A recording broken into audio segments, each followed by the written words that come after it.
নমস্কাৰ বন্ধু বান্ধৱীসকল, স্বাগতম জনাইছোঁ সকলোকে জ্ঞান ভঁৰাল ইউটিউব চেনেলটোলৈ। এইটো ভিডিঅ'ত আজি আমি আলোচনা কৰিম যিটো ড্ৰাইভাৰৰ ভেকেঞ্চি ওলাইছে আমিনগাঁও জিলাত, সেইটোৰ ওপৰতে আজি আমি এইটো ভিডিঅ'ত আলোচনা কৰিম। যিসকলে নতুন মোৰ চেনেলটো ছাবস্ক্ৰাইব কৰি দিব, কাৰণ মই এইটো চেনেলত সকলো ধৰণৰ জবৰ আপডেট দি থাকোঁ। প্ৰাইভেট হওক বা গভমেণ্ট হওক, সকলো ধৰণৰে মই ইয়াতে সৰু ডাঙৰ জবৰ বিষয়ে আলোচনা কৰি থাকোঁ। তেন্তে বলক ভিডিঅ'টো আৰম্ভ কৰোঁ। আপোনালোকে স্ক্ৰীণত দেখিব পাইছে, তথাপিও মই আপোনালোকক জনাই দিওঁ।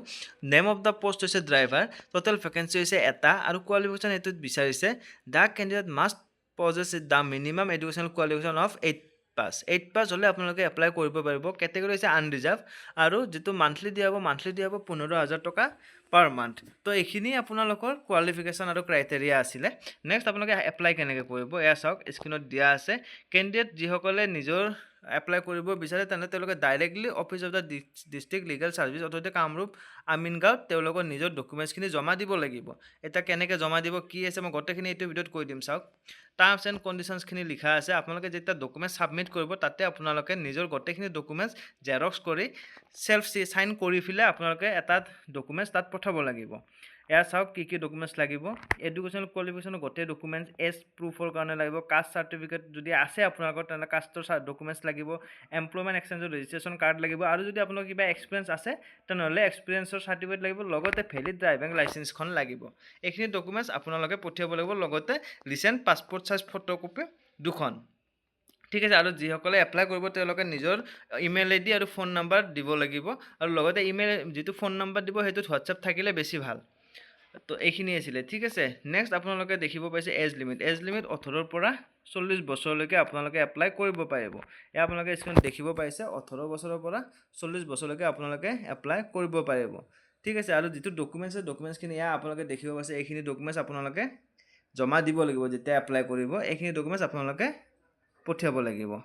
নেক্সট আপোনালোকৰ আছে, কৈ দিছোঁ চাওক, যিটো 18 পৰা 40 বছৰ এজ লিমিট দিয়া আছে। Next the application should be address to the secretary, অৰ্থাৎ এইটো এড্ৰেছত আপোনালোকে নিজৰ ডকুমেণ্টছখিনি পঠিয়াব লাগিব। Secretary district legal service authority Kamrup Amingaon, এইটো এড্ৰেছত আপোনালোকৰ ডকুমেণ্টছখিনি পঠাব। আৰু লাষ্ট ডেট হৈছে এয়া চাওক, the last date fixed for receipt of application, এইটো হৈছে 29 এপ্ৰিল তাৰিখে লাষ্ট ডেট। এই 29 এপ্ৰিল তাৰিখৰ আগত আপোনালোকে যদি এলিজিবল হয় বা এপ্লাই কৰিব বিচাৰে, 29 এপ্ৰিল আগতে আপোনালোকে এই এড্ৰেছত আপোনালোকে নিজৰ ডকুমেণ্টছখিনি পঠিয়াব লাগিব। ঠিক আছে, নেক্সট আপোনালোকৰ চাওক, এয়া 29 এপ্ৰিল আগত এইখিনি এড্ৰেছ আপোনালোকে যিটো ড্ৰপ বক্স থাকিব অফিচত, সেই অফিচৰ ড্ৰপ বক্সত আপোনালোকে ডাইৰেক্টলি জমা দিব পাৰিব। নতুবা আপোনালোকে যদি পঠিয়াব বিচাৰে পষ্টেল যোগে, তেনেহ'লে আপোনালোকে এইটো এড্ৰেছত পঠিয়াব লাগিব।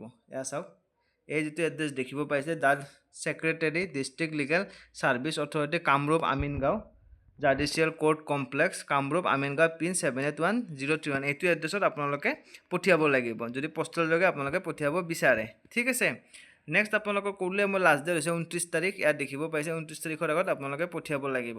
যদি তাৰপিছতে কিবা ডাউট থাকে আপোনালোকে কমেণ্ট বক্সত জনাব। এইখিনি আছিল ভিডিঅ'টো। যদি আপোনালোকে সবিশেষ কিবা আৰু চাব বিচাৰে এডভাৰটাইজমেণ্টৰ ওপৰত, এইটো অফিচিয়েল ৱেবছাইট হয় kamrup.dccourts.gov.in, এইটো ৱেবছাইট ভিজিট কৰি আপোনালোকে ফাৰ্ডাৰ আপডেটখিনি পাই থাকিব পাৰিব।